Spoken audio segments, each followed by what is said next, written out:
नमस्कार, बहुत स्वागत है आपका। आप देख रहे हैं प्लेनेट पांडे और मैं हूं आपके साथ शैलेंद्र पांडे। हमारे तमाम दर्शकों ने कमेंट में लिख करके ये जानना चाहा था कि मूल नक्षत्र क्या होते हैं और इनका सच क्या है। तो आज हम बात करेंगे मूल नक्षत्रों की। ये आपको बताने की कोशिश करेंगे कि जब कोई बच्चा मूल नक्षत्र में जन्म लेता है तो क्या उसकी किस्मत खराब हो जाती है या उसके माता पिता के जीवन पर इसका बुरा असर पड़ता है, और क्या मूल नक्षत्र में जन्म लेने वाले बच्चों का जीवन अच्छा नहीं रहता है, इसका सच क्या है।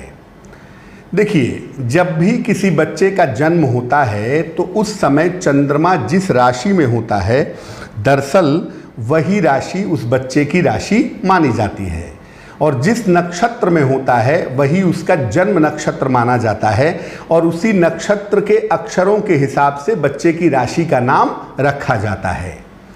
कुल मिलाकर 6 नक्षत्र ऐसे हैं जो स्वभाव से बड़े तीखे हैं, बड़े तेज हैं, और इन्हीं को मूल नक्षत्र कहा जाता है। ये नक्षत्र हैं मूल नक्षत्र, खुद उसका नाम मूल है। दूसरा है ज्येष्ठा, तीसरा है आश्लेषा, अश्विनी, रेवती और मघा। मूल, आश्लेषा, ज्येष्ठा, अश्विनी, रेवती और मघा नक्षत्र ये मूल नक्षत्र की श्रेणी में आते हैं। जब किसी बच्चे का जन्म अश्विनी नक्षत्र में होता है तो राशि होती है मेष, लेकिन नक्षत्र हो जाता है मूल। जब किसी बच्चे का जन्म आश्लेषा नक्षत्र में होता है तो राशि होती है कर्क, लेकिन ये मूल नक्षत्र है ये स्वयं भी। जब किसी बच्चे का जन्म मघा नक्षत्र में होता है तो राशि सिंह होती है, लेकिन मूल नक्षत्र इसको भी मानते हैं। इसी तरह से जब किसी बच्चे का जन्म मूल नक्षत्र में होता है तो राशि धनु होती है, लेकिन मूल नक्षत्र अपने नाम के हिसाब से ही मूल है। जब किसी का जन्म ज्येष्ठा नक्षत्र में होता है तो राशि होती है वृश्चिक, लेकिन यह भी मूल नक्षत्र माना जाता है। और अंतिम नक्षत्र है रेवती। जब किसी का जन्म रेवती नक्षत्र में होता है तो राशि होती है मीन, लेकिन नक्षत्र का लक्षण मूल हो जाता है। देखिए, होता क्या है, जब किसी बच्चे का जन्म मूल नक्षत्र में होता है तो चंद्रमा बेसिकली इन नक्षत्रों में काफ़ी कमज़ोर हो जाता है। इसलिए जन्म से लेके 8 वर्ष तक बच्चे के स्वास्थ्य में संकट आने की संभावना रहती है। संकट आने की समस्या बन सकती है, बाल्यारिष्ट योग बन सकता है, उसके स्वास्थ्य में, उसके आयु में दिक्कतें आ सकती हैं। इसीलिए जन्म से लेकर के 8 वर्ष के अंदर मूल नक्षत्र की शांति करवा लेनी चाहिए, ताकि बच्चे के आयु में या स्वास्थ्य में दिक्कतें न पैदा हों। दूसरी बात यह है मूल नक्षत्रों के बारे में कि मूल नक्षत्र में अगर किसी बच्चे का जन्म होता है तो बच्चा बुरा होगा या उसकी किस्मत खराब होगी, ऐसा कुछ नहीं होता।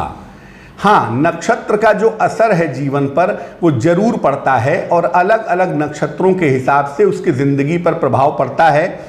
वैसे ऐसा देखा गया है कि जिन लोगों का जन्म मूल नक्षत्रों में होता है वो स्वभाव से थोड़े तेज होते हैं, डोमिनेटिंग होते हैं, करियर में काफ़ी तरक्की करते हैं, काफ़ी ऊंचाइयों पर जाते हैं, और अक्सर ऐसे लोगों को चोट चपेट लगने की या दुर्घटना की संभावनाएं होती रहती हैं।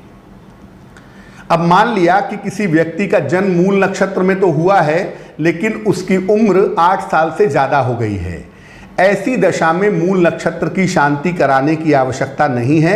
अब चूंकि मूल नक्षत्र में चंद्रमा गड़बड़ होता है, इसलिए जिन लोगों का जन्म भी मूल नक्षत्र में हुआ हो, ऐसे लोगों को भगवान शिव की पूजा करनी चाहिए। एक नियम बना लेना चाहिए कि नमः शिवाय का रोज सवेरे 108 बार जप करें। लेकिन मूल नक्षत्र में जन्म लेने से परिवार में कोई संकट आ जाएगा या बच्चे पर कोई संकट आ जाएगा या कोई बहुत बड़ी समस्या आ जाएगी, ऐसा बिल्कुल नहीं देखा गया है। हाँ, मूल नक्षत्र में जन्म लेने पर जन्म से 8 वर्ष के अंदर मूल नक्षत्र की शांति करा लें। अगर 8 वर्ष तक शांति नहीं हुई है तो आगे शांति कराने की आवश्यकता नहीं है। आगे जिसका भी जन्म मूल नक्षत्र में हुआ है उसे भगवान शिव की पूजा करनी चाहिए और नमः शिवाय का जप जरूर करना चाहिए। तो मूल नक्षत्र पर आज की हमारी चर्चा यहीं तक थी।